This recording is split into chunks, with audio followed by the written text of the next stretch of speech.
What if a legend we've always thought was fantasy turned out to be true? For hundreds of years, people laughed at the idea. A wizard moving giant stones with magic? Ridiculous. Just a story. Just a myth. But now, something strange has been discovered. Something that's making scientists and historians think again. What if Merlin, the famous wizard from legend, wasn't just a myth? What if he was real? And what if he really did build Stonehenge? The first person who wrote about Merlin building Stonehenge wasn't a modern-day conspiracy theorist. It was a 12th century writer named Geoffrey of Monmouth. He was a Welsh priest who wrote a book called The History of the Kings of Britain. Back then, it was a big deal, one of the most popular books in Europe. Geoffrey said he didn't make it up. He claimed he got the story from an ancient book in a lost British language. Most historians today say that book never existed. They think Geoffrey mixed real history with old myths to make an exciting story. But here's the strange part. Many of the names, events, and places he mentioned were real. So the question is, where does the truth end? And where does the legend begin? According to Geoffrey, after a great massacre in Britain, the survivors asked Merlin how to honor the dead. He told them to go to Ireland and bring back a magical stone circle called the Giant S Dance. He said it had healing powers. The problem? The stones were massive. No one could move them, except Merlin. He didn't use muscle.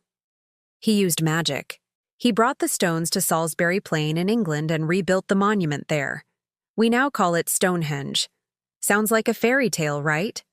But here's the thing. Even today, we still don't know how Stonehenge was built. Stonehenge is over 5,000 years old, even older than the pyramids, and the people who built it didn't have wheels, roads, or writing.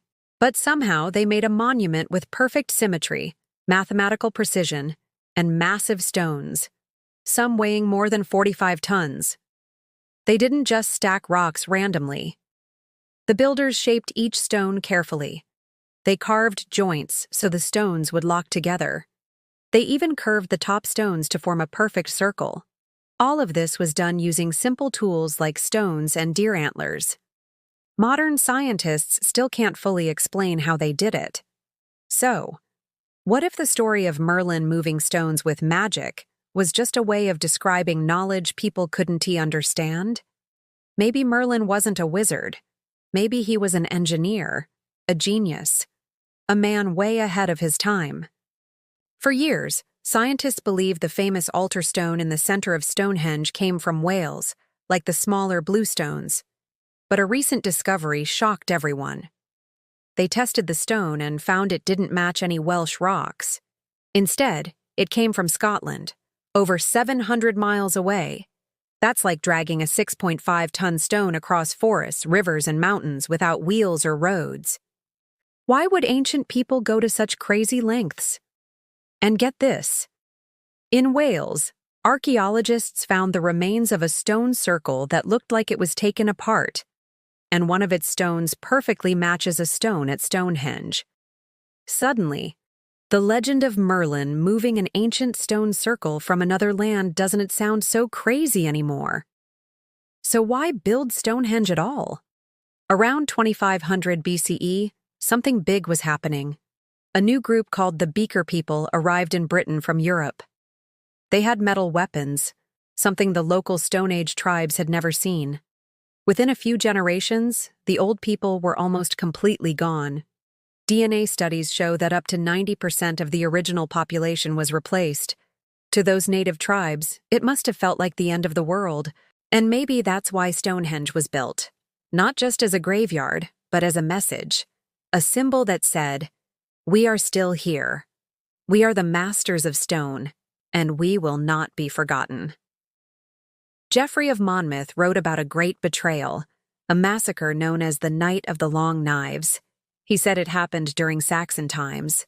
But maybe, just maybe, he was remembering something even older. Maybe the story of that massacre was a memory passed down through the centuries, from a time when the Beaker people wiped out the native Britons. And Merlin?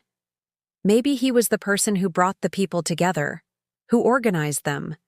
Who gave them hope? Maybe he didn't use a wand, maybe he used science, math, and vision, and to the people of that time, that looked like magic. Today, some people believe Merlin wasn't just a man, that he may have been something more, maybe even from another world. They point to the way Stonehenge lines up with the stars and sun, how it creates special sound effects, how it seems designed to focus vibrations. In fact, scientists have used sound waves to move tiny objects, called acoustic levitation. It's real science. And some believe ancient people might have known how to use it too.